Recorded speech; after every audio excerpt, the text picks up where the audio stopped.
Bases epistemológicas de la comunicación. Bueno, primero están los antecedentes.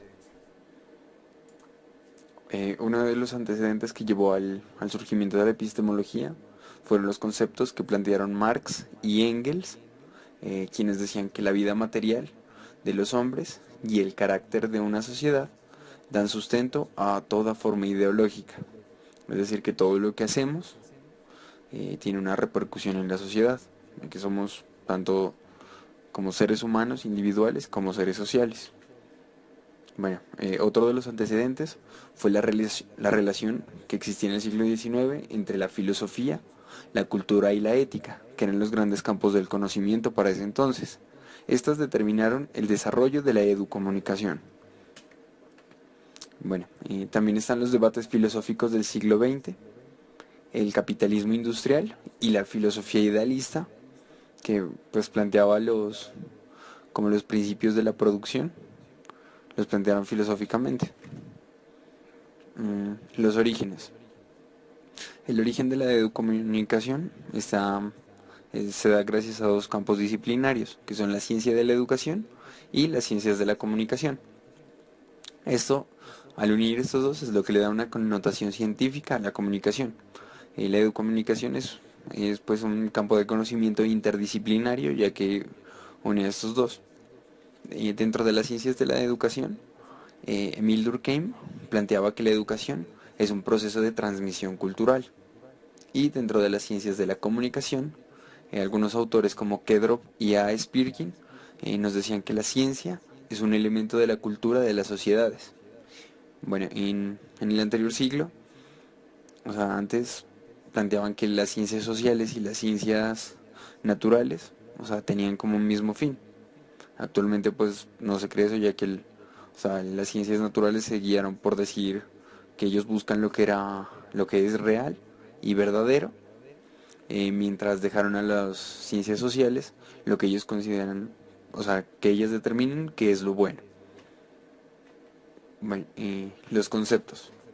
Algunos conceptos sacados de esta lectura son el concepto de comunicación, que es entendida como la recepción de un mensaje, la interrelación de individuos y la retroalimentación. Es decir, que si existe un mensaje, la otra persona esté comprendiendo y descifrando el código en el que se manda dicho mensaje. El código que les menciono puede ser, por ejemplo, el lenguaje verbal o no verbal. Bueno, otro concepto sería la cultura de masas. Cultura de masas quiere decir como de un grupo grande. Esto, o sea, nos ha llevado, o sea, la cultura de masas se refiere a una cultura sin fronteras, a la globalización de la cultura y a la interdependencia. Es decir, que estemos conectados de alguna manera. Otro concepto, y pues uno de los más importantes, sería el concepto de epistemología. La epistemología en esto es entendida como la historia del conocimiento, como las posibilidades que tiene el conocimiento adquirido y la esencia del pensamiento para cada campo del conocimiento. La teoría de Shannon y Weber fue desarrollada en el contexto histórico de la Segunda Guerra Mundial en los Estados Unidos. En ese entonces, los principales canales de comunicación eran el cable telefónico y la onda radial. Shannon y Weber nos presentan un modelo sencillo, lineal y de fácil comprensión que está conformado por la fuente de información, que es quien selecciona el conjunto de palabras para formar el mensaje a transmitir. Transmisor, elemento técnico que modifica el mensaje en códigos que están relacionados al canal por el cual se va a emitir. Señal, mensaje codificado por el transmisor. Canal, es el medio por el cual las señales o códigos se transfieren hacia el punto receptor. Receptor, elemento técnico que decodifica el mensaje transmitido y lo transcribe en un lenguaje adecuado que sea comprendido o captado por el destinatario. Destinatario, verdadero receptor en el proceso comunicativo. Ruido, conjunto de distorsiones no deseadas que afectan a la señal durante la transmisión. Los objetivos del modelo son mejorar la eficacia en la transmisión de información a través de la velocidad de creación y transmisión de mensajes, la capacidad de los canales de transmisión y la codificación eficaz de los mensajes. Existen 3 problemas que afectan el proceso de la comunicación.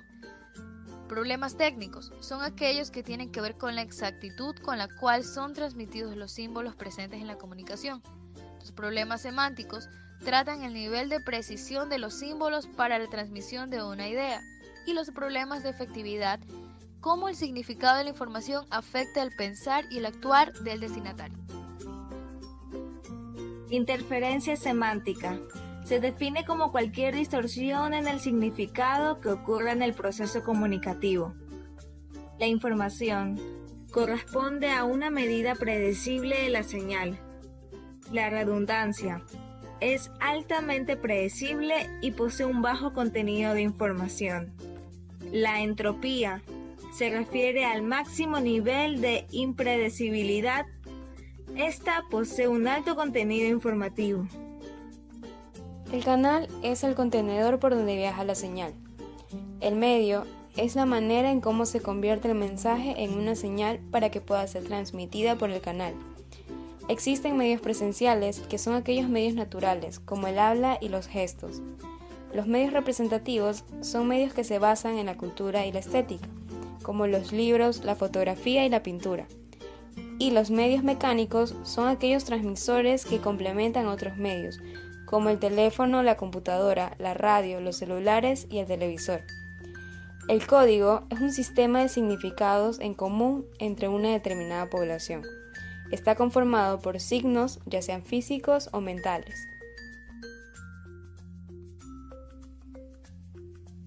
Este soy yo, Han, un locutor con pocas ganas de trabajar. No, es broma. En el momento en que salimos al aire, todo se convierte en un proceso comunicativo. Ahí estoy yo, la fuente de información. Los sonidos que salen de mi boca son el mensaje. El micrófono es el elemento transmisor. Las ondas son las señales. La antena satelital es el canal. La radio es el receptor. Y aquella persona que está captando esos sonidos es el destinatario.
Todo lo que nos rodea, aquello que pensamos y percibimos son signos y tienen un significado. Para entender esa relación existe la semiótica, ya que es una disciplina cuyo principal objetivo es entender la realidad. Si nos analizamos, nos daremos cuenta que todo el tiempo nuestro cerebro está trabajando, ya que está escuchando sonidos, viendo cosas, percibiendo olores, sabores, en fin, tiene sus 5 sentidos activados. Resulta que estos sonidos, esos objetos o esas cosas que percibimos generan una interpretación al llegar a nuestra mente. Para poder comprender de una mejor forma ese proceso de interpretación de signos que surge en nuestra mente y es comprendido a través de la semiótica, citaremos las teorías de 2 grandes autores que han estudiado esta disciplina de los signos. Ellos son Ferdinand de Saussure y Charles Sanders Peirce. Para Peirce, el signo está constituido por 3 elementos. El primero es el signo o significante, el segundo es el objeto y el tercero el interpretante. Estos 3 elementos componen lo que hoy en día llamamos como la tríada de Peirce. Para comprender de una mejor manera la teoría que nos expone Peirce, lo haremos a través de un ejemplo. Pensemos que estamos en casa y de repente escuchamos que en el tejado está cayendo agua. En la tríada de Peirce, esto sería el signo. Sin necesidad de ver la lluvia, hemos captado que está lloviendo. Por lo tanto, este sería el segundo componente, el objeto. Y para completar la tríada, el tercer elemento es el interpretante. En este caso interpretamos que debemos salir corriendo al patio a recoger la ropa porque se nos va a mojar. Entendida la teoría de Peirce, ahora comprendamos la de Saussure. Para de Saussure, el signo está constituido por 2 elementos, el significado y el significante. En esta teoría solo se asocian 2 de los 5 sentidos, el oído y la vista. Cuando hablamos del significante, este representa el sonido que generamos al pronunciar una palabra y el significado está representado por la imagen mental o la interpretación que genera esa palabra en nuestra mente. Para comprender un poco mejor, lo explicaremos mediante un ejemplo. Volvamos al ejemplo de la lluvia. Resulta que después de interpretar que está lloviendo, le decimos a la persona que está a nuestro lado la ropa.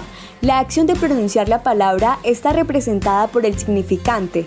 Cuando el receptor escucha la palabra, inmediatamente su mente genera una imagen de la ropa mojándose. Esta imagen mental es el significado. De esta manera, nos queda claro que la teoría desarrollada por de Saussure nos da a conocer un proceso de comunicación que se basa en 2 componentes del signo, el significante y el significado.